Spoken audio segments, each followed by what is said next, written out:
बेनमाजी की नजर पड़े घर में तो बरकत खत्म हो जाए। और जिस घर में 4 मर्द हो चारों बेनमाजी, 4 औरतें हो चारों बेनमाजी, ये सारे के सारे रात के 12-1-2 बजे तक फिल्में देखे, कॉमेडी चलाए, व्हाट्सएप यूट्यूब में लगे रहे और दिन के 10 बजे उठे, यहां तक कि फरिश्ता आया बरकत लेकर, फरिश्ता वापस हो गया। उसके बाद अमीरों के पास दौड़ के जाए कि कमाई है मगर बरकत नहीं है। कैसे बरकत होगी? हुजूर की हदीस है, जो फजर की नमाज छोड़ेगा उसके चेहरे का नूर अल्लाह छीन लेगा। जो जोहर की नमाज छोड़ेगा अल्लाह उसकी रोजी से बरकतें खत्म कर देगा।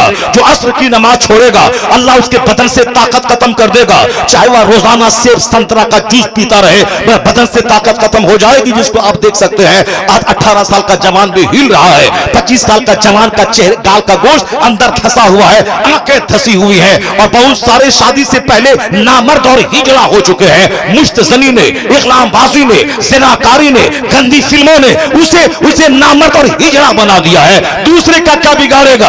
जो पबजी गेम खेलता हो, जो गंदे मनासिर देखता हो, वो तो दूसरों का नुकसान तो बाद में करेगा, वो अपनी सेहत का नुकसान करता है, वो अपनी जवानी को तबाह करता है, वो अपनी मुस्तकबिल को बर्बाद करता है। इसलिए मौलवी तेरा दुश्मन नहीं है जो तुझे इन बातों से रोककर तुझसे दुश्मनी कर रहा है। मौलवी से बड़ा शुभ चिंतक दुनिया में कोई नहीं है। दूसरे आदमी को तू गाली दे वो तुझसे बदला लेता है, दूसरे आदमी को मारने की बात कर वो तुझसे बदला लेता है। लेकिन इस धरती पर एक गरोह है मौलाना का, अगर तू बोलता है मस्जिद से मैं निकाल दूंगा, मगर ये जुमा के किताब में ये नहीं बोलता है जाओ तू जहन्नम में, मैं बेवजू नमाज पढ़ा दूंगा, ये नहीं बोलता है। ये कहता है तेरे गले में जो सोने का लॉकेट है ये पहनना हराम है, ये जहन्नम जाने का जरिया है। ये हाथ में जो सोने की चेन है ये पहनना हराम है। ये जो तू एक वक्त की नमाज छोड़ना हराम है, तू इसे भगाने की बात कर रहा है या तेरे जन्नत ले जाने की बात कर रहा है? तू इसे मारने की बात कर रहा है, ये तुझे हरामो हलाल की बात कर रहा है। पता ये चला असल में शुभ चिंतक खैर ख्वाह जिसे कहते हैं, तू दुश्मनी कर, इनकी जगह के खिलाफ हो जा, इसे भगाने की बात कर, मगर ये तेरे जन्नत जाने की बात करता है, तेरी सेहत की बात करता है, तेरी आबादी की बात करता है। तो गालियां सुनकर जो तेरी रहमत की दुआ करे, इस धरती पर न कोई नेता है और न कोई IAS ऑफिसर है। अगर कोई गरोह है तो वो उलमा की जमात है जो गालियां सुनने के बाद भी तुझे जन्नत का रास्ता दिखाता है, तुझे जन्नत का रास्ता दिखाता है। ये वाहिद गरोह है आलिमों का। इसलिए खिताब में कभी कोई तुम्हारे खिलाफ कोई बात नहीं करता कि तुम चाहे जैसे करो जाओ जहन्नम में, हमको उससे क्या मतलब है, नमाज छोड़ दो चलेगा, रोजा छोड़ दो चलेगा, ऐसी बातें कोई नहीं करता है। वो हमेशा हमारी बदनिगाह, हमारी बदअमली पे सरजनिश करता रहता है, तंबीह करता रहता है, बदअमली की तनकीद करता रहता है। तो मैं आपसे कहना चाहता हूं कि आज इन उलमाओं की कदर कम हो गई, इसलिए दुनिया की हवस हमारे दिल दिमाग में ज्यादा हो गई। और आज हमारे घर का सबसे कमजोर टॉपिक आखिरत है। मेडिकल साइंस का चर्चा है, क्रिकेट का चर्चा है, फिल्म का चर्चा है, डॉक्टर बनाने का चर्चा है, इलेक्शन जीतने का चर्चा है, जमीन खरीदने का चर्चा है, साहब शादी ब्याह का चर्चा है, अपनी बेटी को पढ़ा लिखा कर डॉक्टर बनाने का चर्चा है। कोई अपने घर में 1 मिनट भी बैठकर आखिरत की बात नहीं बोलता। कई लाख मुसलमानों की बेटियां मुशरिकों के साथ भाग गई, उसके जिम्मेदार ये बाप है जो अपनी बेटी को कभी आखिरत और जन्नत और ईमान का महत्व नहीं बताया। अपनी बेटी को सिर्फ फिल्मी जिंदगी, माल वाली जिंदगी, आसाइश वाली जिंदगी, तो फिर तो वह आसाइश के चक्कर में काफिरों के पास जाना पड़े, वह चली गई। आपने कब बताया है कि असल में ईमान सबसे बड़ी चीज है? दुनिया मिले न मिले, अगर ईमान सलामत है सबसे बड़ा वो धनवान है। दुनिया की जिंदगी आर्जी, फानी और वक्ती टेम्पररी है, असल दायमी जिंदगी आखिरत की है। अगर आप भुट्टी में पिला देते, अगर कोई दुश्मन उसको कहता कि 10 लाख रुपए मैं दूंगा, तू मेरी गोद में आ जा, या बोलती मैं सारी जिंदगी कुंवारी रह जाऊंगी मगर ईमान का सौदा नहीं करूंगी। इसलिए हर माँ बाप पे लाजिम है कि इंजीनियरिंग की बात बाद में करे, मेडिकल साइंस की बात बाद में करे, पॉलिटिकल तबसरा बाद में करे, पहले आखिरत और इस्लाम और ईमान का महत्व बता दे। दुनिया में कुछ मिलेगा मिले, उसका बच्चा ईमान लेकर अगर आखिरत में चला गया तो सबसे बड़ा धनवान वही है और सबसे बड़ा कामयाब बाप वही है जो बच्चे को कुछ दे न दे ईमान की दौलत। आजकल अल्लाह ने माल को इतना सस्ता बना दिया कि जो लोग कल मुर्दों की खाल खींचते थे वह लोग आज करोड़ों के मकान में रहते हैं। जो लोग जिसको हम लोग बिल्कुल नीच कहते थे, वह लोग जो हड्डी चुनते थे, वह लोग जो दूसरों के घर में पाखाना साफ करने आते थे, आज वह लोग भी 10-10, 20-20, 50 लाख के मकान में रहते हैं। अल्लाह ने मकान को सस्ता बना दिया ताकि समाज का सबसे निचला आदमी वो भी 10 मंजिला मकान में आराम करे। अब मकान बनाना 50 साल पहले एक बहुत बड़ा काम था, अब वो बड़ा काम नहीं रहा, अल्लाह ने सबको दे दिया। पहले आज एक राजदूत कोई खरीदता था 50 साल पहले तो सारे इलाके के लोग देखने आते थे। एम्बेसडर कार कोई खरीदता था तो सारा इलाका जमा हो जाता था। लेकिन आज मैं अगर 10 करोड़ रुपए की अगर जागवार कंपनी की कार भी खरीद लूं तो मेरा पड़ोसी भी देखने के लिए नहीं आता है, क्योंकि इतनी सस्ती हो गई है वो कार कि हर आदमी के दरवाजे पे है। तो अब भी आप बोलेंगे कि माल बहुत बड़ी चीज है, रुपया पैसा बोलता है, रुपया वाला ही सबसे ज्यादा इज्जत वाला है, रुपये वाले को आप इज्जत देंगे, सम्मान देंगे। जरा गौर से सुनिए, मैं एक आयत पढ़ता हूं कुरान करीम की। अगर दिल जिंदा है तो सारी जिंदगी रोशनी हासिल करने के लिए इसी एक आयत का पढ़ना, उसका समझना, यही आपके लिए काफी हो जाएगा, जिसको मैं महत्व देता हूं। आज बच्चा मेरा नमाजी बने ना बने मगर डॉक्टर बने। क्यों? डॉक्टर बनने के बाद 2 लाख रुपए महीना कमाएगा। मेरा बच्चा रोजा रखे ना रखे पढ़ने के जमाने में नहीं, बच्चा का एग्जाम है, रोजा रखेगा तो एग्जाम की तैयारी नहीं कर पाएगा। अब वो इंजीनियर बनेगा, प्रोफेसर बनेगा, डॉक्टर बनेगा, साइंटिस्ट बनेगा, इसलिए बच्चा रोजा नहीं रखेगा। एक रोजा छोड़ देने के बदले में सारी जिंदगी रोजा रख ले, फिर भी उस एक रोजे का बदला रमजान के रोजे का नहीं हो सकता है। लेकिन डॉक्टर बनने के नशे में बच्चा रोजा नहीं रखेगा, एग्जाम है, बच्चा रोजा नहीं रखेगा, बच्चा नमाज नहीं पढ़ेगा। नमाज पढ़े ना पढ़े मगर डॉक्टर बनाना है। क्यों? 10 लाख 20 लाख 25 लाख रुपए महीना कमाना बहुत बड़ी बात। जो लोग जन्नत पे विश्वास नहीं करते हैं वो इस तरह की बातें करें, कोई शिकायत नहीं। जो आखिरत पर जिसका ईमान नहीं है वो इस तरह की बातें करें, हमें उससे कोई शिकवा नहीं है। लेकिन शिकवा उससे है जो कहता है कि मैं मुसलमान हूं, शिकवा उससे है जो कहता है कि आखिरत है, जो कहता है कि आखिरत कायम होगी, जन्नत है, जहन्नम है, और कयामत का एक दिन दुनियावी काउंटिंग के हिसाब से 50,000 साल के बराबर होगा। एक दिन वहां का, उसके मुकाबले में दुनिया का 100 साल 1 मिनट है।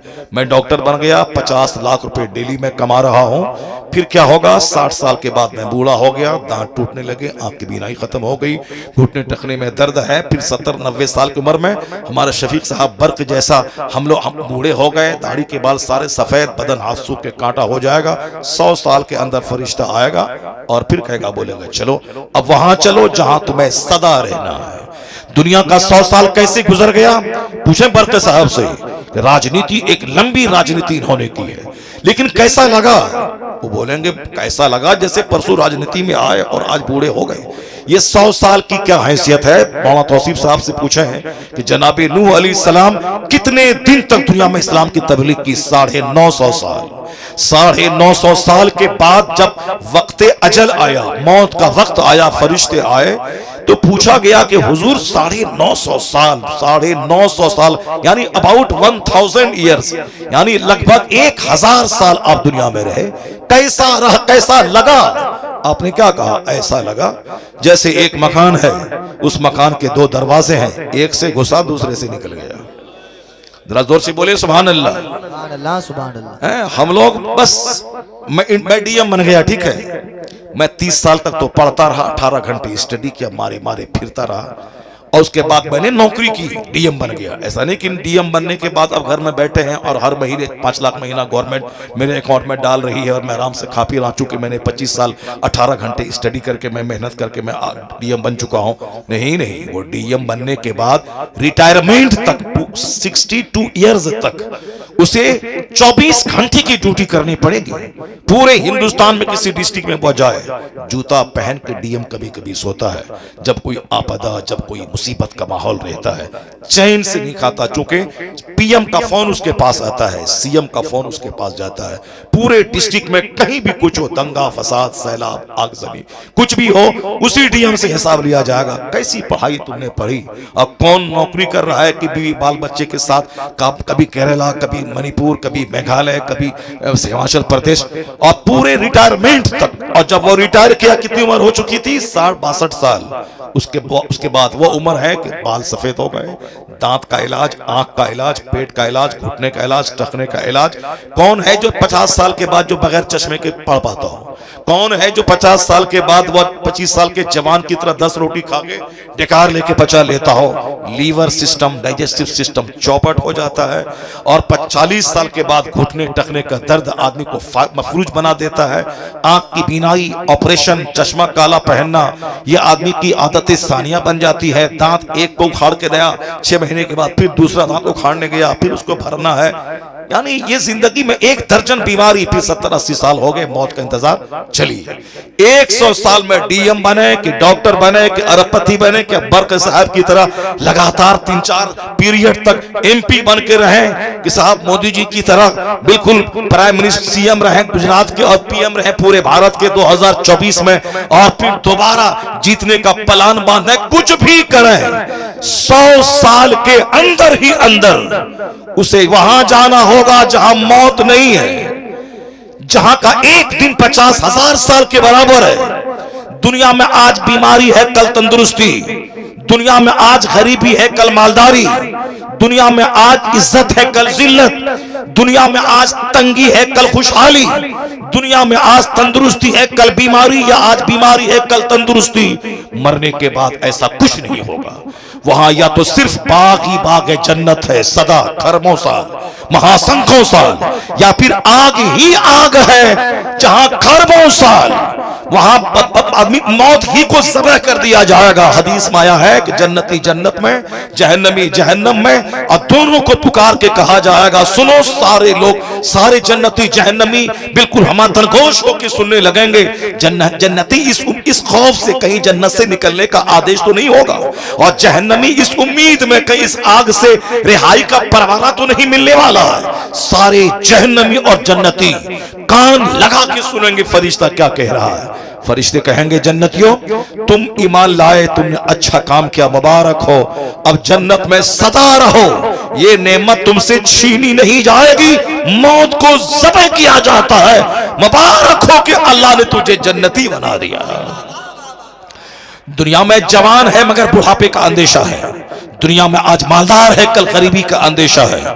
दुनिया में आज सेहतमंद है, कल बीमारी का एक खौफ दिमाग में हमेशा रहता है। आज नौकरी में हूं, नौकरी से सस्पेंड और डिस्चार्ज का एक इम्कान, एक चांस, एक अंदेशा हमेशा दिमाग में रहता है। जो बंदा दुनिया का कोई कहे कि मैं हर एतबार से परिपूर्ण हूं, उससे बड़ा पागल दुनिया में कोई नहीं है। क्योंकि दुनिया में फुलफिलमेंट अल्लाह ने रखा ही नहीं है, परिपूर्णता अल्लाह ने रखा ही नहीं है। क्योंकि जवानी के पीछे बुढ़ापा है, और सेहत के पीछे बीमारी है, इज्जत के पीछे जिल्लत है, मालदारी के पीछे गरीबी है, और जिंदगी के पीछे मौत की तलवार लटक रही है। इसलिए दुनिया में कोई बंदा सुखी रह ही नहीं सकता है। अगर कोई कहे कि हर एतबार से मैं सुखी हूं, उससे बड़ा पागल कोई नहीं है। क्योंकि बीमार पड़ना है, पांव में कांटा चुभना है, उसे गिरना है, पड़ना है, और हासिदीन का शिकार होना है। मैं खुश हूं, सारे पड़ोसी मुझसे जल रहे हैं, मेरी बेटी की शादी है, मेरा अपना भाई मुझसे बगावत कर रहा है। नहीं है सुख दुनिया में। मैं अपने घर में हूं, शराबी शराब के नशे में गाना वॉल्यूम ऊंचा करके सुन रहा है। आप कुछ कर नहीं सकते, आपको अपना घर का दरवाजा बंद करना होगा, और कान में ठूसनी पड़ेगी रुई। वो करेगा, उसको आप बोल नहीं सकते हैं। वो बोलेगा मैं गरीब हूं तो क्या हुआ, मैं अपने घर में बजा रहा हूं, उसको उससे क्या मतलब है। दुनिया में तनाव, टेंशन। इसलिए जो ये चाहता है कि मैं हर एतबार से खुश रहूं, डीएम बनने के बाद, एसपी बनने के बाद, 50 मॉल बनाने के बाद, उससे बड़ा गधा कोई नहीं है। दुनिया में अल्लाह ने सुख रखा ही नहीं है। लता मंगेशकर जिसकी शोहरत इतनी कि दुनिया भर के लोग उसे जानते हैं, दौलत इतनी कि बंबई के पौष इलाके में करोड़ अरबों का घर, दुनिया के 100 से ज्यादा ममालिक का भ्रमण किया। जब उनसे पूछा गया आप इस शोहरत, मकबूलियत और दौलत के ढेर पे कैसा फील कर रही हैं, उनका जवाब था I like to leave this world. मैं इस दुनिया को छोड़ना चाहती हूँ, मरना चाहती हूँ। जो मैं ढूंढती थी मुझको नहीं मिला। शोहरत, दौलत, इज्जत, पार्लियामेंट में बैठकर प्रधानमंत्री नीचे कुर्सी पर है, वह बैठकर देशभक्ति के गीत गा रही है और सारे सांसद सुन रहे हैं, और प्रधानमंत्री उसकी गीत सुनते हैं, पूरा हिंदुस्तान फैन है उसका। लता मंगेशकर जी बंबई में जहां उसका घर है, बंबई की कॉरपोरेशन ने कहा कि मकान तोड़ के शानदार घर बाहर बना देता हूं ताकि सड़क सीधी हो जाए। वह बोली मैं बंबई छोड़ के बाहर चली जाती हूं। गवर्नमेंट ने कहा कि मत जाओ, मैं अपनी सड़क टेढ़ी कर लेती हूं, मगर तू अपना घर वहीं रख, तू बंबई में रह, बंबई छोड़ के मत जा। नाइटिंगेल ऑफ इंडिया, बुलबुले हिंद उसका टाइटल है। 1 दर्जन से ज्यादा उसके पास अवार्ड है, 1 दर्जन से ज्यादा। मगर वो क्या कहती है, जो मैं ढूंढती थी मुझको नहीं मिला, अब मैं मरना चाहती हूं। कितने अपने गाने सुनूं, कितनी फिल्में देखूं, कितने घर की दीवार को देखूं, कितना अमेरिका यूरोप का भ्रमण करूं, दिल नहीं लगता है। जब वह खरबपति और शोहरत के ढेर पर बैठी उसको सुकून नहीं है, तो तू जैसे फटीचर को क्या सुकून मिलेगा, जो 2-4 कमरे का घर बनाने के बाद इतराता है कि मैं सबसे बड़ा हूं, 2-4 गाड़ी खरीदने के बाद इतराता है मैं सबसे बड़ा हूं। जब उसको सुकून नहीं है, उससे भी आगे जा, चार्ली चैपलिन का नाम गूगल पे सर्च कर, उसका एक जुमला निकलेगा। वह जुमला है, I like to walk in the rain, nobody can see my tears. मैं बारिश में टहलना चाहता हूं ताकि जी भर के मैं रो, ताकि मेरे आंसू को कोई देख नहीं सके। चार्ली चैपलिन करोड़ों जिसके फैंस हैं, जिसके नाम पे मैंने इंडिया में दुकान का नाम देखा है, चार्ली चैपलिन के नाम पे इंडिया में उन दुकान है, जैसे मंगेशकर के नाम पे अमेरिका में कोई दुकान होगी। मगर उन्होंने क्या कहा, मैं जी भर के रोना चाहता हूं ताकि मैं इतना रो कि मेरे आंसू को कोई देख नहीं पाए, मैं बारिश में टहलूं। डॉक्टर के पास जाके बोलता है, डॉक्टर मेरे दर्द की दवा दे। कहा कौन सी दवा? कहा मैं अंदर से मैं टूटा रहता हूं, सुख नहीं है मेरी जिंदगी में। कहा चार्ली का शो देखा करो, तेरा गम हल्का हो जाएगा।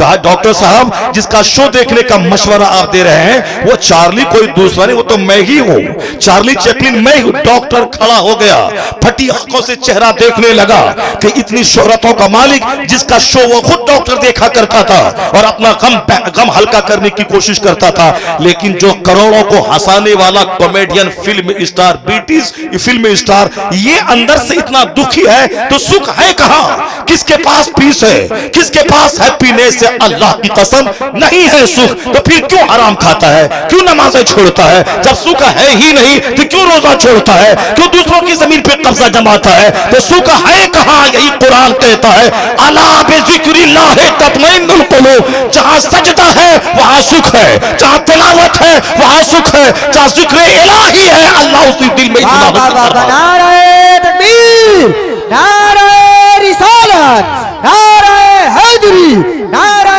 गौसिया, जिंदाबाद जिंदाबाद। कहने का मतलब सिर्फ इतना ही है कि जब सुख है ही नहीं दुनिया में, क्यों झूठ बोलने का, क्यों रिश्वत लेने का, क्यों हराम खाने का, क्यों नमाजें छोड़ने का? 100 साल 1 सेकंड के बराबर है। आखिरत पे नजर रहेगी तो दुनिया में जीना आसान हो जाएगा। आखिरत पे नजर रहेगी तो तू यहाँ गुर्बत में जीने को भला समझेगा कि गरीबी चंद क्षण की है, मालदारी तो आने वाली है, जन्नत का आराम तो आने वाला है। इसलिए कुरान पाक का सबसे बड़ा टॉपिक आखिरत है। यह मुफ्ती नसीम साहब एक जिम्मेदार मुफ्ती है, मुफ्ती तौसीफ साहब है, हमारे सारे उलमा कराम है, ये पूरा कुरान पढ़ डाले। सबसे ज्यादा जिसका चर्चा कुरान में है वो आखिरत है, सबसे ज्यादा। सूरह नबा 30वां पारा ले ले, अम्मा यतसाअलून अनिन नबइल अज़ीम अल्लज़ीना हुम फीहि मुख्तलिफून कल्ला सयअलमून सुम्मा कल्ला सयअलमून। इसमें क्या है? एक बड़ी खबर के बारे में, क़यामत का चर्चा है। दूसरी सूरह नाज़ियात पढ़ ले, उस सूरत में आधी आयतें उसकी, यानी आधी सूरतें सिर्फ क़यामत का चर्चा है। सूरह मुतफ़्फ़िफ़ीन पढ़ ले, सूरह तकवीर पढ़ ले, सूरह इंशिकाक पढ़ ले, अब सूरह फज्र पढ़ ले, अब फिर आखिरी 10 सूरत को 12-20 सूरत को पढ़ ले। सूरह ज़िलज़ाल पढ़ ले, इज़ा ज़ुलज़िलतिल अर्दु ज़िलज़ालहा व अख़रजतिल अर्दु अस्क़ालहा। जब जमीन अपने बोझ निकाल के फेंक देगी, जितने लोग पैदा हुए, दफन हुए, सबको जमीन उठा के फेंक देगी। कुरान कहता है वही 30वें पारे में है, वैसल बिहार फुज्जरत, जब समंदर को बहा दिया जाएगा। वैसल बिहार सुज्जरत, जब समंदर में आग लगा दी जाएगी। वो कुरान कहता है अल कारिया तो मल कारिया वमा अदरा का मल कारिया, वो चिंगार की आवाज, जो आवाज आएगी जिससे आदमी जहन्नमी का सीना फट जाएगा। वल आदियात दबहा फलमूरियात कदहा फलमुगीरात सुबह फअसरन बिही नक़ा फवसतन बिही जमआ इन्नल इंसान लिरब्बिही लकनूद व इन्नहु अला ज़ालिका लशहीद व इन्नहु लिहुब्बिल खैर लशदीद अफला यअलमु इज़ा बुअसिरा मा फिल क़ुबूर व हुस्सिला मा फिस सुदूर इन्न रब्बहुम बिहिम यौमइज़िन लख़बीर। पढ़े पूरी सूरत, सूरह तकासुर पढ़े। अलहाकुमुत तकासुर हत्ता ज़ुरतुमुल मक़ाबिर कल्ला सौफ़ तअलमून सुम्मा कल्ला सौफ़ तअलमून। सूरह वैलुल लिकुल्लि पढ़े। वैलुल लिकुल्लि हुमज़तिल लुमज़ा अल्लज़ी जमअ मालन व अद्ददा अयहसबुल इंसानु लम यरहु। सूरह वैलुल लिकुल्लि पढ़ के देखें, सिर्फ क़यामत का चर्चा है और तुम मुज़म्मत की गई दुनिया के माल की। अलम तरा कैफ़ पढ़ ले और फिर साहब और दूसरी सूरतों में पढ़ ले, सब में आखिरत का चर्चा है, जन्नत का चर्चा है, मग़फ़िरत का चर्चा है, आग का चर्चा है, जहन्नम का चर्चा है, जन्नत का चर्चा है। कुरान का सबसे बड़ा टॉपिक आखिरत ही है। नारे तकबीर, नारे रिसालत, नारे हैदरी, जलसे तजदीदुल कुरान, इदारे तजदीदुल कुरान जिंदाबाद जिंदाबाद जिंदाबाद। और आप जनरल जो है वो, और खुद हमारी बिरादरी में बहुत सारे लोग जब तक हैं मस्जिदों में तब तक ठीक है, मस्जिद से बाहर निकले उनका भी हाल आप ही की तरह हो जाता है। और फिर वह भी कहते हैं कि नहीं नहीं हम बुखारी शरीफ पढ़ाते हैं तो क्या हुआ, इस आप हाथ चूमते हैं मगर तनख पैसा कहाँ है, माल कहाँ है। माल तो वहाँ हमारे इलाके में बहुत बड़ी दरगाह है, वहाँ के खादिम से मैंने कहा, मैं अक्सर जाता रहता हूँ, मैंने उनसे कहा अरे तुम तो यहाँ रहते हो, हजरत के पास हम लोग तरसते हैं आने के लिए, टाइम नहीं मिलता है, मौका मिलता आ जाते हो, तो 24 घंटे यहाँ रहते हो। क्या बोला, वो बात तो सब सी है मगर माल कहाँ है, माल कहाँ है। ये वो बिल्कुल सच बात कह रहा हूँ, ये मेरे साथ, मैंने उनसे कहा बहुत खुश नसीब हो तुम यहाँ रह रहे हो। वो चिमनी बाजार शरीफ आप जानते होंगे, बहुत बड़े बुजुर्ग हैं, जमालुल हक बंदगी रज़ी अल्लाह तआला अन्हु वो रहते हैं। मैंने वहाँ के एक खादिम से कहा कि तुम तो साहब जन्नत में रहते हो, हजरत यहाँ है, हम लोग तो कभी कभी आते। कहा वो बात सब ठीक है मौला साहब मगर माल कहाँ है। बरेली शरीफ में मैं दारुल इफ्ता में एक बार गया, एक इस्तिफ्ता को लेने के बाद, और फिर कहा कि उन्होंने कहा हजरत आप लोग तो बड़े खुश नसीब हैं साहब, यहाँ वहाँ जहाँ तहाँ पूरा भारत घूमते हैं, 50,000 40,000 ये वो बाप क्या पैसा आपके पास है। मैंने कहा हजरत आप आला हजरत के पास रहते हैं, हम लोग तो कभी कभी साल में एक बार दो बार आते हैं, आप तो मुजद्दिद आजम के आस्थाने के पास रहते हैं, आप तो मरकज़े अहले सुन्नत में आप रहते हैं। मरकज वही बरेली है, चाहे कुछ भी हो जाए, 50,000 कमरे कम स्कूल कहीं खोल दे, मदरसा खोल दे, मगर मरकज बरेली ही रहेगा। क्यों? इसलिए कि दूसरा आला हजरत नहीं होगा। तो जब तक रजा की कब्र बरेली में है, मरकज अहले सुन्नत बरेली। मैं तो अक्सर कहता हूं न रहे मंजर इस्लाम, न रहे मजहर इस्लाम। क्या मंजर इस्लाम की वजह से बरेली मरकज है? क्या मजहर इस्लाम की वजह से बरेली मरकज है? क्या जामिअतुर रजा की वजह से बरेली मरकज है? नहीं, मरकज अहले सुन्नत आला हजरत की फिक्र की वजह से है कि आला हजरत ने गुस्ताखों के चेहरे को बेनकाब किया, मजहब अहले सुन्नत व जमात का तहफ़्फ़ुज़ किया, तहफ़्फ़ुज़ नामूस से रिसालत करके करोड़ों मुसलमानों को बेईमान होने से बचाया। तो आला हजरत की फिक्र की वजह से मरकज बरेली हमारा है, आला हजरत की वजह से। तो आला हजरत की वजह से जब मरकज है तो वो तो हमेशा मरकज रहेगा बरेली। मदीने में चाहे वहां भी गवर्नमेंट हो, वहां भी इमाम रहे, वहां भी गवर्नर रहे, मगर मदीना तो राजधानी है, चूंकि मुस्तफा की कब्र अनवर मदीना में है। अब चाहे वहां का हाकिम कोई भी हो मगर मरकज इस्लाम मदीना है, मरकज इस्लाम मक्का है। उसी तरह हिंदुस्तान में सुन्नियों का मरकज बरेली है, चूंकि इश्क रसूल की हिफाजत वहां मुस्तफा के उस जबरदस्त दाई और मुबल्लिग ने किया है। उन्होंने गुस्ताखों को बेनकाब किया और साहिब ईमान की हिफाजत की। तो बरेली अब मरकज आला हजरत की वजह से है, न किसी कॉलेज, न किसी मदरसा, न किसी यूनिवर्सिटी की वजह से। तो मैंने कहा था क्यों इधर की उधर की बात करने का। आला हजरत की कब्र जब तक बरेली में रहेगी, अहले सुन्नत का मरकज शहर बरेली ही रहेगा। मैंने कहा तो मरकज में रहते हैं, आला हजरत के पास रहते हैं, दुनिया भर के लोग यहाँ आते हैं, क्या इज्जत है आपकी। वो क्या बोलते हैं, जबरदस्त आलिम दीन। वो क्या बोलते हैं, वो सब कुछ है मगर माल कहाँ है। वो सब कुछ है मगर माल कहाँ है? वो तो माल आप लोगों के पास है। यहाँ वहां पूरे भारत में जाते हैं हम लोग तो एक महीने में उतना नहीं मिलता है जितना आप एक रात में एक दिन में आपके पास हो जाता है। ये बताइए, ऐसा नहीं सारे लोग, वहां तो फकीर लोग भी रहते हैं, वहां तो जाहिद भी रहते हैं, वहां तो बड़े जबरदस्त मुदर्रिस मुफ्ती सब रहते हैं, मगर कुछ लोग हैं जिसके दिमाग में माल माल की बात रहती है। वो तो हर जगह लोग रहते हैं। मैं ये बात सच कह रहा हूं चूंकि वो उन्होंने मेरे से कहा। वो सब ठीक है मौलाना साहब, मगर माल कहां है? तो आपकी के समाज में तो मैं भी रहता हूं, आप ही का चेहरा तो मैं पढ़ता हूं। चेहरा अगर जन्नती का देखो तो सोच जन्नती पैदा हो जाती है, और चेहरा बेनमाजी का देखो तो हमारी भी थिंकिंग उसी तरह की हो जाती है। इसीलिए कहा गया अर्रजुलु अला दीन खलीली फलयंजुर अहदुकुम मन युखालिल। हदीस में आया है कि हर आदमी अपने दोस्त के दीन पे रहता है, इसलिए देख ले कि तू दोस्ती किससे कर रहा है। So watch whom you befriend, देखो तू किससे दोस्ती कर रहा है, किससे तू फ्रेंडशिप तू बना रहा है, अपने दोस्त का सर्किल तेरा कैसा है। आदमी अपने दोस्त के दीन पे होता है। A man lives on the religion of his friend, आदमी अपने दोस्त के दीन पर रहता है, क्योंकि अगर गहरी दोस्ती हुई तो वह बंदा कुछ भी गलत करे ये उसको सच मानने को तैयार होता है। बेशुमार लोग बेईमान हो गए इसलिए उनके दोस्त का सर्किल मुशरिकीन का था। वो उनको अच्छा कहने लगे, उनकी तरफ झुक गए।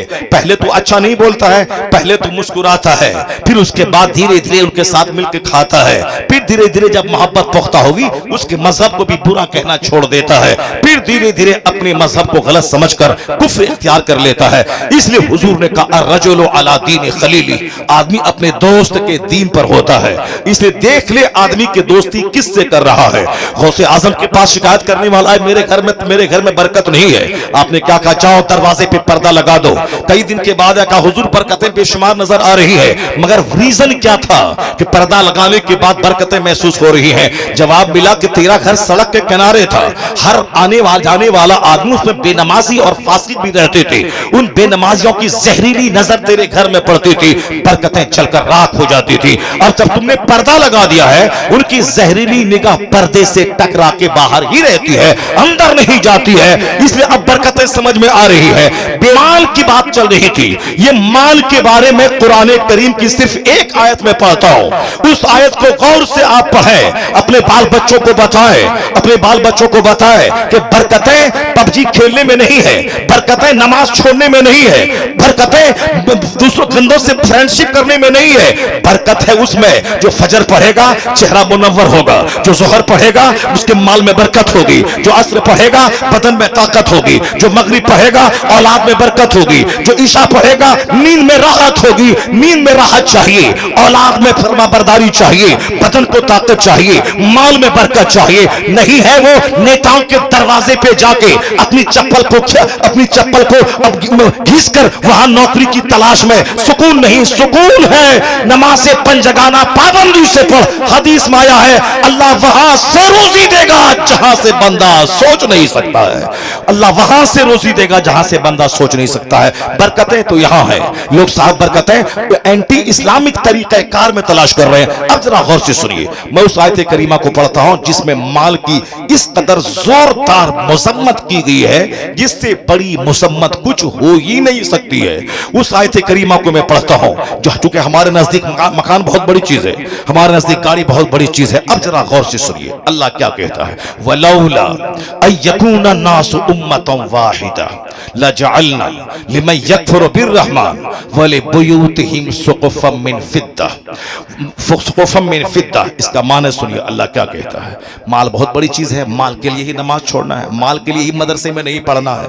मदरसे में पढ़ने वाला जन्नती, मदरसे में जो पढ़ता है मन सलका फी तलबिल इल्म, जो इल्म की तलब में रास्ता तय करता है वह जन्नत का मुसाफिर होता है।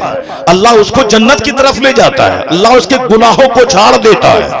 एक चैप्टर सिर्फ हदीस कुरान और दुनियात का सुबह फजर के बाद पढ़े और कोई दूसरा आदमी 1000 रकअत नमाज नफल पढ़े, हदीस में आया है खैरुम मिन अल्फे रका।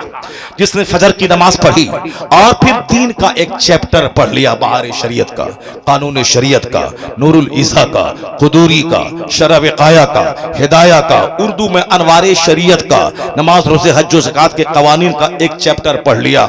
मन सल्ला सलातल फज्र सुम्मा क़रअ बाबन मिनल इल्म इल्म का एक चैप्टर पढ़ लिया, आया है खैरुम मिन अल्फे रका, 1000 रकत नमाज नफल पढ़ने से यह काम बेहतर है।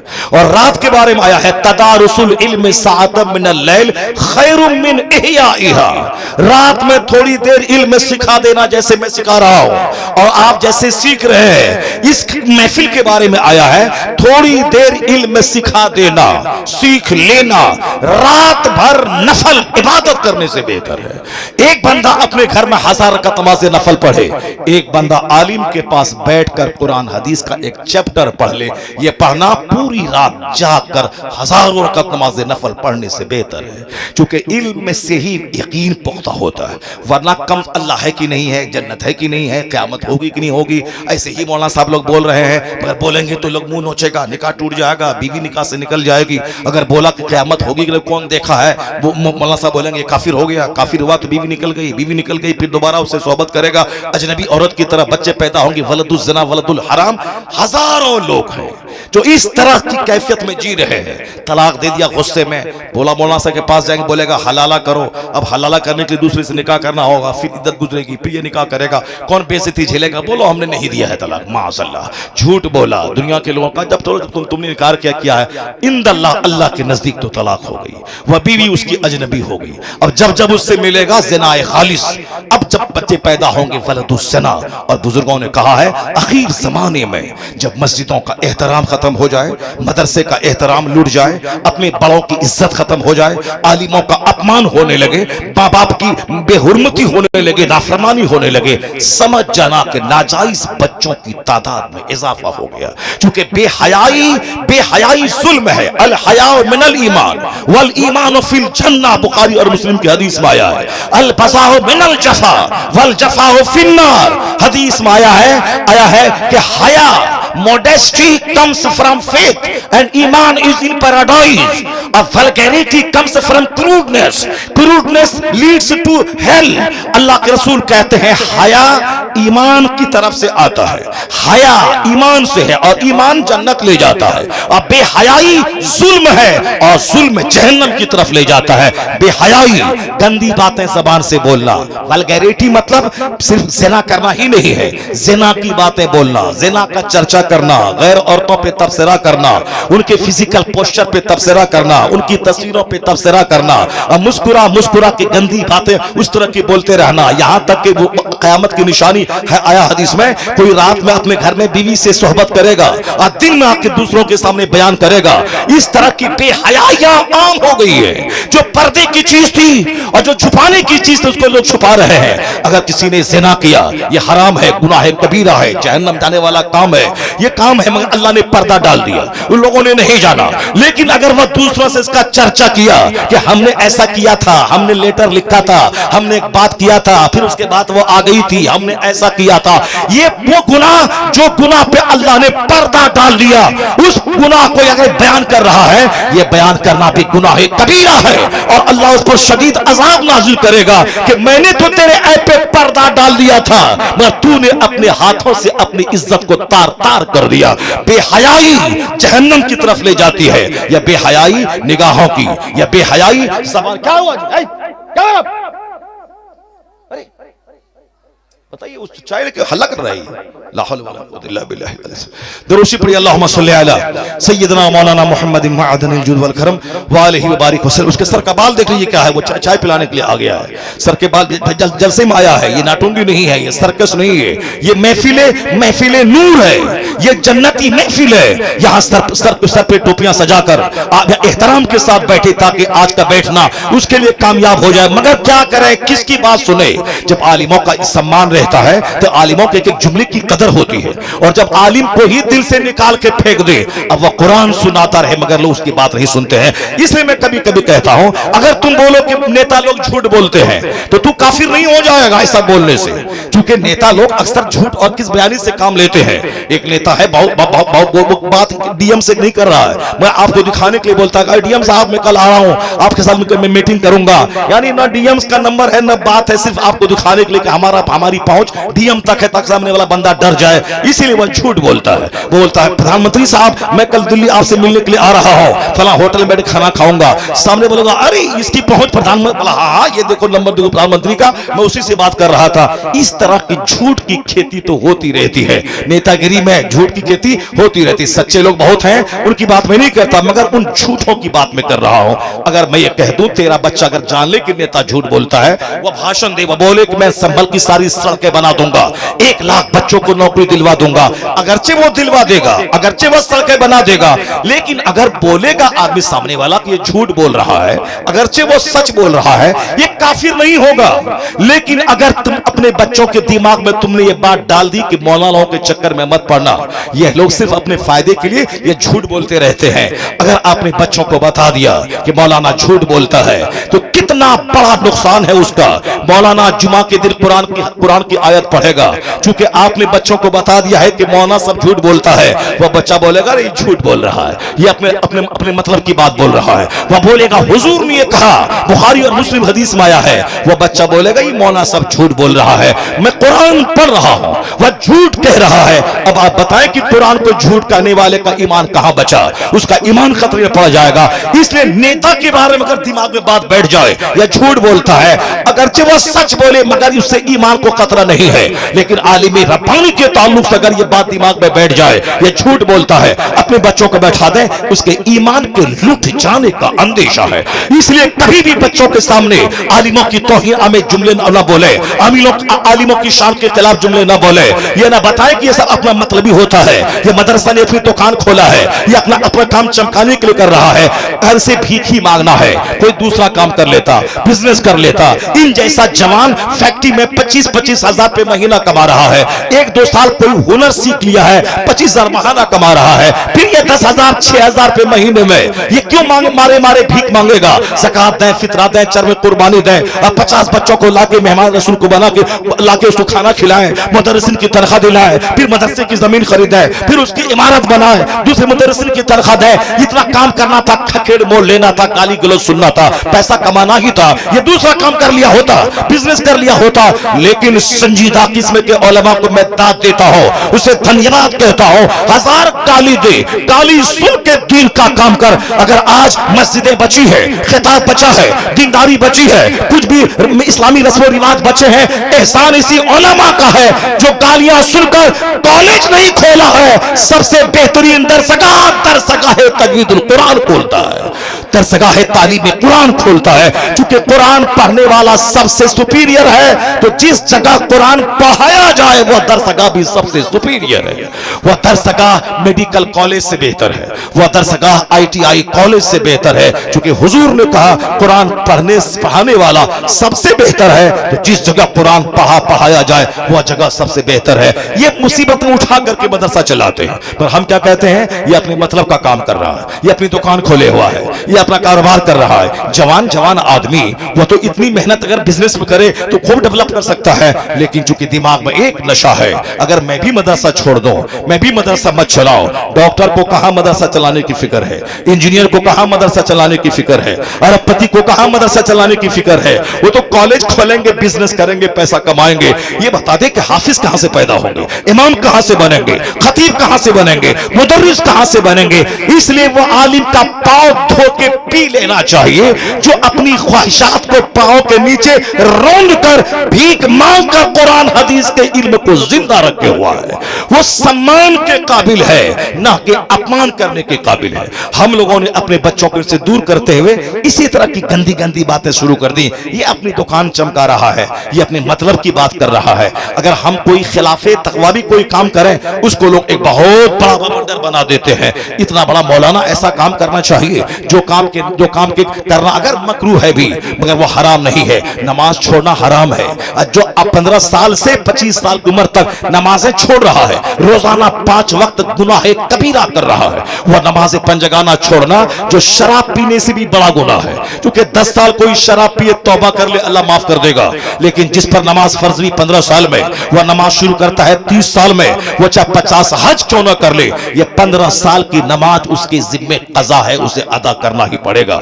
इसलिए हुजूर ने कहा मुरु औलादकुम बिस्सलात व हम अबनाओ सबे सुनीन, अपने बच्चों को हुक्म दे नमाज का जब तेरे बच्चे की उम्र 7 साल हो जाए। वदरिबुहुम अलैहा व हम अबनाओ अश्र सुनीन, जब तेरे बच्चे की उम्र 10 साल हो नमाजी ना बने उसे मार के नमाजी बना। ये पैगाम मुस्तफा ने नमाज के ताल्लुक से दिया है। नमाज फर्ज आजम है, नमाज छोड़ना गुनाह आजम है। इसको दिमाग में बात सेट करके चले। ऐसा नहीं कि नहीं पढ़े ना पढ़े बगैर भी काम चल जाएगा, नहीं होगा। हुजूर कहते हैं इन्न अव्वल मा युहासबु बिहिल अब यौमल क़यामति सलात, क़यामत के दिन सबसे पहला हिसाब नमाज का होगा। अगर जवाब देने में कामयाब रहा बंदा फ़क़द अफ़लहा व अंजहा, ही बिकेम सक्सेसफुल, वो कामयाब हो गया। अगर नमाज का जवाब देने में अगर वह पकड़ा गया फ़क़द खाबा व खसरा, हिलाक और तबाह बर्बाद हो गया। मुस्नद अहमद की रिवायत में है कि बेनमाजी का हश्र फिरौन के साथ होगा, हामान के साथ होगा, कारून के साथ होगा, उमय्या इब्न खल्फ के साथ होगा। इन चारों घटिया किस्म के काफिरों का नाम लिया गया है कि बेनमाजी का हश्र इनके साथ होगा। और वह हदीस पाक साफ है, मन तरका सलात मुतअम्मिदन फ़क़द कफ़र, जिसने जानबूझकर नमाज तर्क किया कुफ्र किया, यानी कुफ्र के वो करीब पहुंच गया। कानूनी तौर पर जो नमाज को फर्ज समझता है नहीं पढ़ता है उसको काफिर फ़िक़्ह हनफी में नहीं कहा जाएगा। मगर जिस तरह एक आदमी की आंख नहीं है, जबान नहीं है, हाथ पांव नहीं है, मगर पांव नहीं है, मगर सांस चल रही है, वो जिंदा है। मगर वो भी कोई जिंदगी है जिसमें आंख ना हो, जिसमें जबान ना हो, जिसमें कान ना हो, जिसमें हाथ ना हो, जिसमें पैर ना हो, बस सांस चल रही है, वो जिंदा है। उसी तरह अगर कोई बेनमाजी है तो बस कानूनन फतवा नहीं लगेगा कि काफिर है जब तक वो नमाज को फर्ज समझ रहा है। मगर वो भी कौन सा मोमिन है जो सिर्फ ढांचे का मोमिन है, जिसके पास न नमाज का हाथ है, न रोजे का पांव है, न ज़कात की आंख है, न साहब हज के कान है, बिल्कुल एक ऐसा अपाहिज अपाइलूला लंगड़ा है कि सांस चल रही है, कानूनन जिंदा है, मगर वो जिंदा तो हजारों मुर्दे से बदतर है। इसलिए मैं कहना चाहता हूं कि जिसके बारे में कहा गया मगर हमने आलिमों को अपमान किया कि आलिम बोलता रहे, अपने फायदे के लिए बोल रहा है, हमारे बच्चे जैसे हैं वैसे हैं, हमारी औरतें जैसी हैं वैसी हैं, हमारे लोग जैसे हैं वैसे हैं। लोग चिल्ला रहे हैं मगर मानते नहीं। आपकी बात तो छोड़ो, जो 10-20 साल मदरसे में पढ़ते हैं उसके बावजूद दुनियादारों की सोहबत में रहकर उनका चेहरा देखा वो भी उसी तरह हो जाते हैं। उनकी सोच भी माल वाली हो जाती है, उनकी सोच भी साथ नमाज नहीं पढ़े तो भी काम चल जाएगा। ये बड़े बड़े बड़े चालाक है, या बिजनेस नहीं करे तो भी चलेगा, ये कभी नहीं बोलता, या खेती नहीं करे तो भी चलेगा, कभी नहीं बोलता। ये कहता है रोजी देने वाला अल्लाह है, मगर मुझे तो बिजनेस करना होगा, मुझे दुकान में जाना होगा। मैं कहता हूं रोजी देने वाला जब अल्लाह है तो तू क्यों दुकान में बैठता है, क्यों खेत में हल चलाता है, क्यों मारे मारे फिरते 25 साल पढ़ता है, क्यों 25 साल और नौकरी करता है। अल्लाह रोजी देने वाला, घर में बैठ दुकान से चल के खाना आ जाएगा, पैसा शाम में तेरी तिजोरी में आ जाएगा। मगर ये अहमक, ये नादान बड़ा चालाक होता है इस सिस्टम, इस मामले में। नहीं, अल्लाह रोजी देने वाला है और मेहनत तो करनी होगी, खेत तो जाना होगा, दुकान तो जाना होगा। यही फॉर्मूला आखिरत के बारे में क्यों नहीं बोलता कि नमाज नहीं, चलो अल्लाह माफ कर देगा, रोजा नहीं, चलो अल्लाह माफ कर देगा, ज़कात नहीं, चलो अल्लाह माफ कर देगा, नमाज जैसे तैसे चलो अल्लाह माफ कर देगा। क्यों बोलता है ऐसा? यहां भी बोल कि दुकान पे नहीं जाओ तो भी रोजी अल्लाह दे देगा, खेत में जाओ तो भी अल्लाह रोजी दे देगा, मगर इससे विश्वास है मैं दुकान ना जाऊं पैसा चल के नहीं आएगा। तो बंदे, जब रोजी देने वाला अल्लाह है मगर दुकान जाना होगा, यही दिमाग में बांध ले गिरा कि जन्नत देने वाला अल्लाह है, माफ करने वाला अल्लाह है, मगर जिस तरह रोजी देने वाला अल्लाह है मगर दुकान जाना होगा, उसी तरह जन्नत देने वाला अल्लाह है मगर तुझे मस्जिद जाना होगा, रोजा रखना होगा, हज करना होगा। मगर रोजी की तलाश में तुम्हें जमीन पे फिरना है तो जन्नत की तलाश में भी मस्जिदों का चक्कर लगाना होगा। अगर ये बात दिमाग में बैठ जाए तो लोग नहीं बोलेगा चलिए अल्लाह माफ कर देगा, ठीक है आम का पेड़ लगा दें, चलिए अल्लाह चाहेगा तो सेब दे देगा, आप साहब लगा दें गेहूं का पौधा, अल्लाह चाहेगा तो बासमती धान उपज के मेरे घर में चला जाएगा। ये कुदरत इस दुनिया में ये सिस्टम के खिलाफ कोई काम नहीं होता। बस आदमी आखिरत के बारे में शैतान के वसवसे का शिकार हो जाता। हुजूर कहते हैं अल कय्यसु मन दाना नफ्सा व अमिल लिमा बादल मौत, अक्लमंद वो है जो अपने नफ्स को दबाता रहे और मरने के बाद की अमल की तैयारी करता, मरने के बाद की राहत पाने के लिए अमल करता रहे, जन्नत के लिए अमल करता रहे। और बेवकूफ कौन है? वल आजिज़ो मन अतबा नफ्सहु हवाहा व तमन्ना अल्लाह। मुस्तफा कहते हैं बेवकूफ है वह जो अपनी ख्वाहिशात की पैरवी करे, नफ्स जो जो कहे उसकी बात माने, वह तमन्ना अल्लाह, और अल्लाह पर उम्मीद लगाए बैठे कि अल्लाह माफ कर देगा।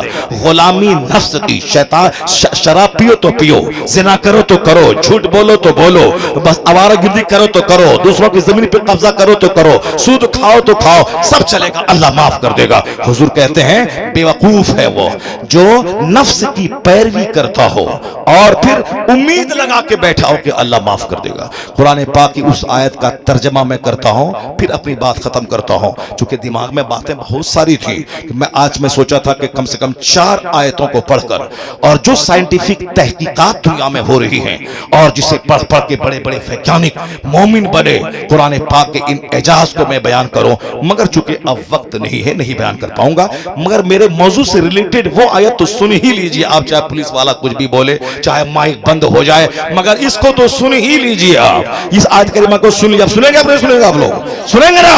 हाथ उठा के बोले सुभान अल्लाह। बस माँ हसल आयत तो सुन ही लीजिए ताकि यह सीना आपका दुनिया के माल की मोहब्बत से पाक हो जाए, ताकि आपके दिल दिमाग में आखिरत और जन्नत का नशा छा जाए। अब सुनिए, ये हाफिज कुरान जिन आयतों को पढ़ के हाफिज बने हैं जिस कुरान करीम को, उसकी एक आयत, चूंकि कुरान के नाजिल होने का मकसद यही है, किताबुन अनज़लनाहु इलैका मुबारकुन, वह किताब हमने आप पर नाजिल के ए महबूब, बरकत वाली किताब, लियदब्बरू आयातिही, जिनकी आयतों में तदब्बुर कीजिए, गौर व फिक्र कीजिए, रिसर्च कीजिए, मेडिटेट कीजिए, कंसीडर कीजिए, अंडरस्टैंडिंग और थिंकिंग से काम लीजिए। यानी रिसर्च का पैगाम अल्लाह देता है ताकि इन आयतों में गौर व फिक्र करें। वलियतज़क्कर उलुल अलबाब, और नसीहत, इस किताब को पढ़ने के बाद अकलमंद लोग नसीहत हासिल करें, अकलमंद नसीहत हासिल करें। यही है कुरान के नाजिल होने का मकसद। रट लिया, हाफिज कुरान बन गए, तरावी सुना दी, 50 पैसा कमा लिया, उसके बाद हम आजाद हो गए? नहीं नहीं, मरते दम तक कुरान पढ़ना है, कुरान की आयतों में गौर करना है, उससे नसीहत हासिल करना है। ये आयत हमें क्या रोशनी देती है? इस आयत में यही कहा गया, कुरान इसलिए हम नाजिल क्या है, बरकत वाली किताब है, ताकि आयतों में गौर करें और नसीहत हासिल करें अकलमंद लोग। अब वो आयत सुनिए, वलौला अयकून अन्नास उम्मतन वाहिदा लजअलना लिमन यकफुरु बिर्रहमान लिबुयूतिहिम सुक़फन मिन फिद्दा व लिबुयूतिहिम अबवाबन व सुरुरन अलैहा यत्तकिऊन व ज़ुख़रुफा व इन कुल्लु ज़ालिका लम्मा मताउल हयातिद दुनिया वल आखिरतु इंदा रब्बिका लिल मुत्तकीन। इस आयत में एक लफ्ज है ज़ुख़रुफ, उसी एक लफ्ज पर पूरी सूरत का नाम है, सूरह ज़ुख़रुफ। ज़ुख़रुफ के माने होता है डेकोरेशंस। अभी मैं बच्चों से पूछूं सूरह ज़ुख़रुफ किस पारे में है, जो बच्चे अच्छा से पढ़े हैं, लिखे हैं, टाइम को बर्बाद नहीं किया है, सिर्फ पगड़ी लपेट कर नाम के हाफिज नहीं बने हैं, वो फौरी बता देंगे कि सूरह ज़ुख़रुफ किस पारे में है। और ये आयत करीमा को ये लोग मुझसे ज्यादा जानते, चुके इसको रट के हाफिज बने हैं, लेकिन सिर्फ वो जानते हैं कि आयत है। उस आयत में क्या है इसको तो आलिम जानते हैं, या वो हाफिज जो आलिम बनता है और वो हाफिज जो कुरान करीम की आयतों पे गौर व फिक्र करता है। अल्लाह ने क्या कहा, वलौला, अगर ऐसा नहीं होता कि दुनिया के सारे लोग एक मिल्लत पे जमा हो जाते, सारे लोगों के काफिर होने का, बेईमान होने का अगर चांस नहीं होता, तो लजअलना लिमन यकफुरु बिर्रहमान, तो हम मुनकिरों को, अपने मुनकिरों को, जो रहमान का मुनकिर है, अल्लाह का बागी है, अल्लाह पर यकीन नहीं रखता, अल्लाह कहता है हम अपने बागियों को इतनी दौलतें दे देते कि उनके मकान की छतें चांदी की बना देते। लजअलना लिमन यकफुरु बिर्रहमान लिबुयूतिहिम सुक़फन मिन फिद्दा, यानी जो काफिर हुआ, अल्लाह का इनकार किया, अल्लाह कहता है अगर सारे लोगों के काफिर होने का चांस नहीं होता, यहाँ समाज में कोई नमाज छोड़ के सूद खा के अरबपति बना तो सारे लोग सूद खा के अरबपति बनना चाहते हैं, उनका हाल देख के चाहे जन्नत मिले ना मिले, मगर दूसरों की नकल करते हैं। अल्लाह क्या कहता है, सारे लोगों के काफिर होने का चांस नहीं होता तो हम इतनी दौलत अपने दुश्मनों को दे देते, उनके मकान की छतें चांदी की बना देते, उनके मकान की सीढ़ियां वाले बुयूतिहिम सुक़फ़म मिन फ़िद्दा व मआरिज अलैहा यज़रून, उनके मकान की सीढ़ियां चांदी की बना देते। वाले बुयूतिहिम अब्वाबम व सुरुरन अलैहा यत्तक़ून व ज़ुख़रुफ़ा, उनके मकान के दरवाजे, उनके मकान के फर्नीचर, उनके मकान के फर्नीचर सब हम चांदी की बना देते। ज़ुख़रुफ़ का माने डेकोरेशन, दुख़रुफ़ का माने ऑर्नामेंट, ज़ुख़रुफ़ का माने गोल्ड। उनके मकान की छतें, उनकी सीढ़ियां, उनके दरवाजे, उनके फर्नीचर, ये सब सोने चांदी की बना देते, तरह तरह की आराइशों से सजा देते। अल्लाह क्या कहता है, अगर ऐसा कर देते तो सारे लोग काफिर हो जाते, सारे लोग एक मिल्लत पे जमा हो जाते, उनकी दौलतों को देख के सब कुफ्र कर जाते। अल्लाह कहता है अगर हम ऐसा कर भी देते, तुम जान लो मैंने सारे काफिरों को मैं सोने का घर बना दिया, अगर ऐसा कर भी देते तो कितने दिन तक वो उस घर में रहेगा। वाइन कुल्लु ज़ालिका लम्मा मताउल हयातिद दुनिया, अगर ऐसा कर भी देते या चंद दिन दुनिया में रहने की पूंजी होती, उसके बाद ये मरेगा, ये सोने चांदी का घर छोड़ के जाएगा। कहां जाएगा? वहां जहां इन काफिरों के लिए आग है। वल आखिरतु इंद रब्बिका लिल मुत्तकीन, और आखिरत की सारी भलाइयां परहेजगारों के लिए है, जो खुदा से डरता रहा, ईमान की हिफाजत करता रहा। इसलिए मोमिन को दुनिया में आजमाइश है, मोमिन को तकलीफ है। कितने दिन, 100 साल, 1 सेकंड तकलीफ बर्दाश्त कर ले, काफिरों के हाथों जिल्लत को उठा ले, बीमारी पे सब्र कर ले, गुर्बत पे सब्र कर ले, ताकि खरबों साल की जन्नत तेरी तकदीर में लिख दिया जाए। और इन काफिरों की सरबत पे मत घबराना, सारे दिन तो जहन्नम में जलना ही है हमेशा, खरबों महासंख्यों साल हमेशा जलना ही है। इसलिए दुनिया में थोड़ी सल्तनत ले ले, हुकूमत ले ले, कुर्सी ले ले, माल ले ले, मकान ले ले, 100 साल के अंदर ही ये थोड़ा सा ये अपने बदन को मोटा कर ले, क्योंकि खरबों साल आग में जलना ही है। तो कुछ दिन ये माल ले ले ताकि सदा आग में जलता रहे। और मोमिन 100 साल यानी कुछ दिन ये सब्र करे और ईमान बचा के चला जाए तो खरबों साल की जन्नत उसकी तकदीर में लिख दिया जाए। वल आखिरतु इंद रब्बिका लिल मुत्तकीन, आखिरत की सारी भलाइयां मुत्तकीन के साथ खास है। अब आप समझ गए होंगे कि दुनिया की दौलत की महत्व दुनिया बनाने वाले खुदा के सामने किया है। बस जब तक ईमान कुरान पाक पर मजबूत रहेगा, दूसरों का मकान आपके ईमान को लूट नहीं पाएगा, दूसरों की बेटियों का हुस्न आपके ईमान को लूट नहीं पाएगा, दूसरों की सल्तनत आपके ईमान को लूट नहीं पाएगी। इसलिए हमारा सबसे बड़ा हथियार ईमान बिल्लाह है। कुरान करीम का मुताला जितना गहरा होता जाएगा, फिर ये गर्दनें उसके लिए बोझ बन जाएंगी। जब तक खुदा के नाम पे गर्दन कट नहीं जाए उस वक्त तक इसको चैन नहीं मिलेगा। हम जैसे करोड़ों लोगों से बेहतर हैं फिलिस्तीन की वो माएँ, जो माएँ 70 साल से अपने बच्चों को शहादत का जाम पिला रही हैं, मगर छोड़ नहीं रही है नबियों की जमीन, इसी उम्मीद पर आज नहीं तो कल सही कोई सलाहुद्दीन जन्म लेगा और किबले अव्वल को आजादी मिलेगी, फिलिस्तीन यहूदियों की गिरफ्त से आजाद हो जाएगा। आज वो कहते मरना तो है ही तुझे, पखाना रूम में मरना, साहब बस में टकरा के मरना, या अपने वेंटिलेशन पे तड़प तड़प के मरना, मरना तो है ही, तो बेहतर है वह मौत जो खुदा के नाम पे आ जाए। सबसे आला मौत है शहादत की मौत। और जो शहीद नहीं हुआ फिलिस्तीन में वो क्या जिंदा रह जाएगा सब दिन? नहीं नहीं, वो तो हॉस्पिटल में रगड़ के मरेगा, कोई बाथरूम में मरता है, कोई शादी की महफिल में नाचते हुए मरता है, कोई जिम में एक्सरसाइज करते हुए मर रहा है। तो मरना तो सबको है ही, बेहतर है वह मौत जो खुदा के नाम पे आ जाए, जो हालत सजदा में आ जाए, किबले अव्वल की आजादी के लिए आ जाए। इसलिए ए मुसलमान, मरना तो सबको है ही, कोई नाचते नाचते मरता है, कोई शराब पीते पीते मरता है, कोई तवाइफ के कोठे पे मरता है। तू खुशनसीब है वो जो हालत सजदा में मरता है, जो हालत नमाज में मरता है, जो दीनी महफिलों में कुरान सुनते सुनते मर जाए। करोड़ों लोगों की मौत एक तरफ, कुरान सुनते सुनते मर जाना उसकी बात एक तरफ। अल्लाह तबारक व तआला हमको और आपको सबों को दीनी महफिलों से वाबस्ता रहने की तौफीक अता फरमाए, दीनी इदारों को तक़वियत पहुँचाने की तौफीक अता फरमाए, दीनी इदारों की टांग खींचने की नहीं, उसको सपोर्ट देने की तौफीक अता फरमाए। मालूम है जब आलिम और समाज को डराते हैं और लोग नहीं डरते हैं, उस डराने को बोझ समझते हैं, उसके बाद खतरनाक अल्लाह का अजाब नाजिल होता है। बगदाद में इस्लामी सल्तनत थी।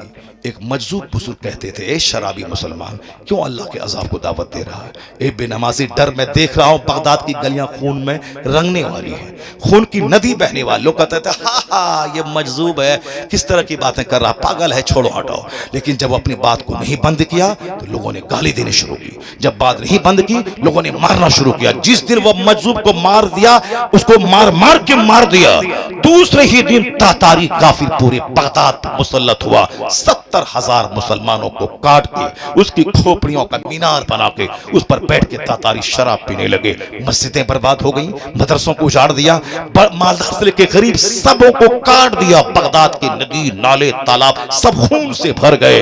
और ये तो बदअमल मुसलमान को सजा अल्लाह ने दे दी। ये सोचा था कि कोई अजाब नहीं आने वाला है, अल्लाह ने सजा दे दी। एक बुजुर्ग थे जो खानकाह से निकले कि मैं इनसे जिहाद करूं, इन काफिरों से। तो देखा उन काफिरों के सरों पे औलिया और सालिहीन की रूहें हैं जो कह रही है अय्युहल कफरा उक्तुलुल फजरा, एक काफिर इन बदकार मुसलमानों को ज़बह कर दे। वो कहा ये अल्लाह का अजाब है, इससे लड़ा नहीं जा सकता है। गए बस अस्तबल में घोड़ा बांध दिया, मौत का और शहादत का इंतजार करने लगे। ये तो मुसलमानों को सजा मिल गई, बगदाद उजड़ गया, नदी नाले सब खून से भर गए। तातारी की कहानी। लेकिन जब किसी तातारी ने कहा कि अब दोबारा इस्लाम बगदाद में नहीं पिनपेगा, उस काफिर की बात को गलत साबित करने के लिए अल्लाह ने उन्हीं काफिरों को ईमान लाने की तौफीक दी। और जो इस्लाम उजाड़ा था वही दोबारा कलमा पढ़ के बगदाद को आबाद करना शुरू किया। यह कानून है खुदा का। जब मुसलमान बदअमल होते हैं, बेनमाजी होते हैं, इसके बच्चे काफिरों की तरह आवारा होते हैं, इस पर काफिरों को अल्लाह मुसल्लत करता है। वह काफिर काटता है, खून की नदियां बहाता है, उनकी गलियों को लाशों से सड़ा देता है। और जब मुखलिस मुसलमान तौबा करते हैं और जब यह काफिर बोलता है कि इस्लाम को मैंने मिटा दिया, फिर अल्लाह उन्हीं काफिरों के बच्चों को मोमिन बना के दोबारा इस्लाम को नई तवानाई अता कर देता है नूरे खुदा कुफ्र की हरकत पे खंदाजन फूंकों से चरा बुझाया। अल्लाह तबारक व तआला हमें मदरसों और मस्जिदों और आलिमों की कदर की तौफीक अता फरमाए। अल्लाह ताला हमें अपने अज़ाब आम से अल्लाह हमें महफूज फरमाए, उस अज़ाब आम से बचने की तदबीर करने की तौफीक अता फरमाए। अल्लाह ताला इस महफिल को कबूल फरमाए, आमीन। बातें तो बहुत सारी थी मगर चूंकि वक्त का तकाजा है, अल्लाह ताला फिर दूसरी मुलाकात करवाएगा। फिर उसमें इंशाअल्लाह कुरान करीम की 2-4-10 आयतों की तिलावत होगी और बहुत सारी बातें होंगी। अल्लाह तबारक व तआला इस महफिल को कबूल फरमाए। कारी सोहराब साहब इस नौजवान आलिम को मैं देख के दंग रह गया।